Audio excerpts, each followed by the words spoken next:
దేవుని పరిశుద్ధ నామమునకు మహిమ కలుగును గాక.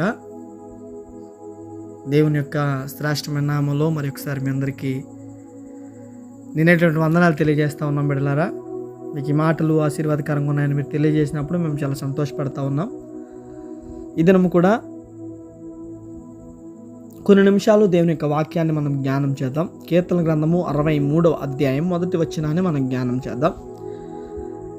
దేవా, నా దేవుడవు నీవే, వేకువనే నిన్ను వెదుకుదును. చిన్న ప్రార్థన. మమ్మల్ని మిక్కిలిగా ప్రేమించిన మా గొప్ప దేవ, పరిశుద్ధుడా, ఉన్నతుడా, నీకు వందనాలు నాయన. ఈ సమయంలో కొన్ని నిమిషాలు నీకు వాక్యాన్ని జ్ఞానిస్తుండగా నీ పరలోకపు జ్ఞానముతో మమ్మల్ని నింపండి తండ్రి. ఎంతమంది బిడ్డలు మాటలు వినిచున్నారో వారందరికీ ఆశీర్వాదకరమైన క్షేమకరమైన నీ శుభాలు తెలియచేయమని ప్రార్థించి అడిగి పొందుకుని నాము తండ్రి, ఆమేన్. మంచిది బిడ్డలరా, దావీదు మాట్లాడుతున్న మాట మనకి ఇక్కడ కనబడుతూ ఉంది. దేవా, నా దేవుడవు నీవే, వేకువనే నిన్ను వెతుకుతాను. దేవుడు నీ జీవితంలో కార్యం జరిగించాలనంటే ఖచ్చితంగా మనము దేవునికి లోబడే వారికి ఉండాలి. మన జీవితం మీద అధికారం దేవునికి ఇవ్వాలి. ఎప్పుడైతే మనము దేవునికి మన జీవితాలు అప్పగించుకుంటామో దేవుడు మన జీవితంలో కార్యాలు జరిగిస్తాడు అనే విషయాన్ని జ్ఞాపకం చేస్తూ ఉన్నాను. దావీదు ఉదయాన్నే లేచి దేవుని పాదాలు పట్టుకుంటాను అంటున్నాడు. దావీదు ఉదయాన్నే లేచి ఏ పని చేయకుండా దేవుని యొక్క పాదాలు పట్టుకుని దేవునితో పాటు తన యొక్క రోజు మొదలు పెడతానని అంటూ ఉన్నాడు. కాబట్టి దావీదు దేవునితో ఒక మాట పలుకుతూ ఉన్నాడు, నీవేనా దేవుడు అయ్యా, నీవు తప్ప నాకు ఇక సహాయం ఎక్కడి నుండి రాదు. కాబట్టి ఉదయాన్నే నేను నిన్ను వెతుకుతాను. దేవుడు వెతకాలి అనంటే, దేవుని మనం వెతకాలి అనంటే దేవుని యొక్క పాదాలు పట్టుకుని ప్రార్థించాలి. యాకోబు కూడా దేవుని పాదాలు పట్టుకుని ప్రార్థించాడు. ప్రార్థించిన యాకోబుని విడిచి దేవుడు వెళ్ళలేదు. యాకోబు విడిచిపెట్టే వరకు కూడా దేవుడు ఆ ప్రదేశం విడిచిపెట్టలేదు అన్న విషయం మనకు తెలుస్తూ ఉంది కదా ఆదికాండంలో. కాబట్టి ఈరోజు నేను మీకు మీ కుటుంబాలు బలపడాలి అనంటే, మీ జీవితాలు ఆశీర్వదించబడాలి అనంటే, మీ బిడ్డల జీవితాలు బాగుండాలి అనంటే మీరు కూడా ఉదయాన్నే దేవుని వెదికేవారిగా ఉండాలి. ఎప్పుడు మనము దేవుని వెదికేవారిగా ఉంటామో ఖచ్చితంగా దేవుడు కార్యాన్ని జరిగిస్తాడు. దేవుడు కార్యాన్ని జరిగిస్తాడు అనే విషయాన్ని జ్ఞాపకం చేస్తా ఉన్నాను.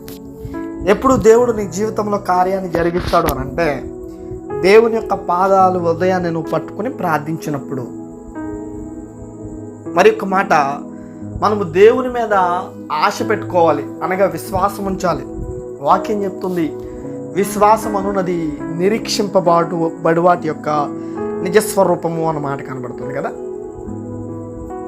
దావీదు కూడా కీర్తన గ్రంథం 42వ అధ్యాయం 2వ వచనంలో, నా ప్రాణము దేవుని కొరకు తృష్ణ కొనుచున్నది, జీవము గల దేవుని కొరకు తృష్ణ కొనుచున్నది, దేవుని సన్నిధికి నేను ఎప్పుడు వచ్చేదను, ఆయన సన్నిధిని నేను ఎప్పుడు కనబడదును అన్న మాట కనబడతా ఉంది. దావీదు ప్రాణము దేవుని కొరకు ఆశపడుతుంది అన్నమాట. ఎందుకు దావీదు ప్రాణము దేవుని కొరకు ఆశపడుతుందంటే ఆయన జీవము కలిగిన దేవుడు కాబట్టి నేను ఆయన కోసం ఆశపడుతున్నాను అంటాడు. ఎప్పుడు దేవుని పాదాలు పట్టుకుంటానా, ఎప్పుడు దేవునికి ప్రార్థన చేస్తానా అని నా ప్రాణము తృష్ణ కొనుచున్నది అని అంటాడు. కాబట్టి బిడ్డలారా, మనము కూడా దేవుని మీద ఆశ పెట్టుకోవాలి. మనం ఆరాధించే దేవుడు శక్తి కలిగిన వాడు, ఆయనకు అసాధ్యమైనది ఏమీ లేదు. ఆయన శ్రేష్టమైన కార్యాలు జరిగించగలడు.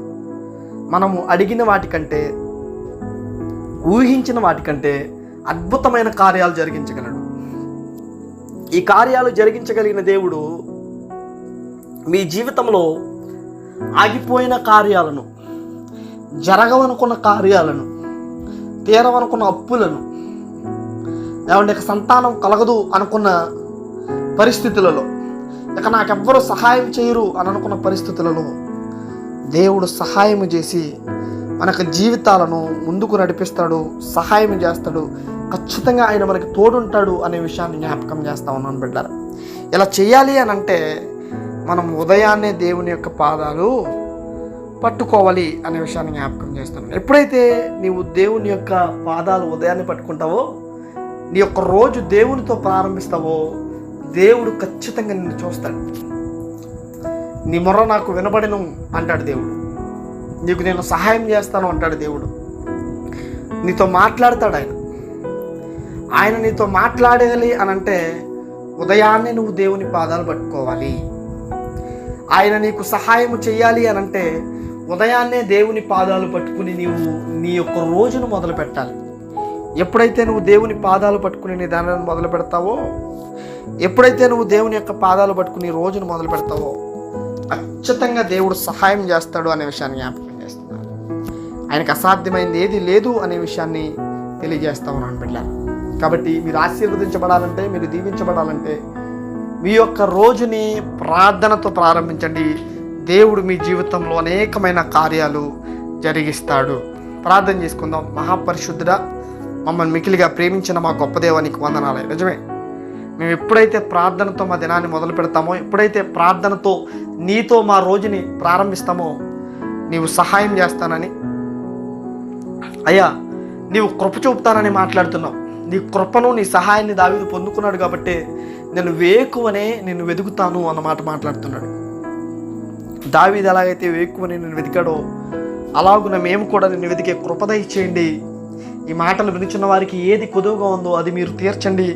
వారి అవసరతలు మీరు తీర్చండి. నీ కృపను వారికి తోడుగా ఉంచండి. నీ రాకడ పర్యంతము నీ క్షేమములో, నీ సమృద్ధిలో, నీ దీవెనలో, నీ కృపలో బిడ్డల్ని వర్ధిల్ల చేయమని ప్రార్థించి అడిగి పొందుకొని నాను తండ్రి. ఆమేన్. May God bless you all. దేవుడు మిమ్మల్ని అందరినీ దీవించి బలపరచును గాక. ఆమేన్.